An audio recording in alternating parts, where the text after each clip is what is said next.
ఈరోజు మున్రాయ్ గ్రామంలో రైతుల పంటను తెలుసుకోవడానికి నిజంగా కూడా గ్రౌండ్ లెవెల్ ఏం జరుగుతుంది, ఈ సోషల్ మీడియాలో వచ్చే సోషల్ మీడియా కంటే ముందు అధికార వార్తలు రాస్తున్నటువంటి పెద్ద పెద్ద న్యూస్లను చూసి చెలించిపోయి ఇది గ్రౌండ్ లెవెల్ నిజమా కాదా ఏందని కనీసం మా ఊళ్ళో ఏం జరుగుతుందో చూద్దామని రావడం జరిగింది. ఇగో ఈ పంట పొలాలను చూస్తున్నాం. చాలా ఎంతో కష్టపడి చేసి ఇలాంటి నీళ్ళు లేక ఎండిపోయిన పరిస్థితి ఉన్నది. దీన్ని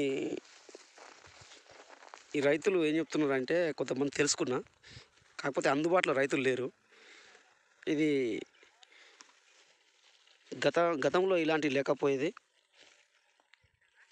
కాకపోతే కొంత కొంత పోయేది కానీ మొత్తం పోకపోయేది. ఇలాంటి నెర్రలు బాలే ఎంతో కొంత మాకు ఆశిస్తామని మేము అప్పుడు వర్షం పెట్టినాము. ఇప్పుడు ఇది మొత్తం పూర్తిగా ఎండిపోయింది. పరిస్థితి కనీసం ఇక్కడ లేవని, నీళ్ళు రాకపోవడం ఇదని చెప్పేసి చూస్తున్నారు. వాస్తవం కూడా మా దాంట్లో కాలువ లేకున్నా కూడా అప్పుడు చెరువులో నీళ్ళు వదిలిపెట్టిర్రు. నీళ్ళు ఎక్కడ రాకుండా కూడా ఉండేది కానీ కాలువ లేదు.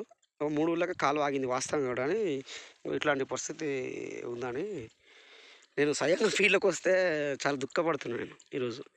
రైతులందరూ చూడు చూడు చూడు అని మమ్మల్ని అంటే మాకు టైం దొరకక రావడం జరిగింది. ఇది కూడా దగ్గర లేదు. ఎక్కడంటే మదెంచరు ముండ్రాయి మధ్యలో ఉంటుంది. ఇది దీని పరిస్థితి ఇలా ఉంది. మేము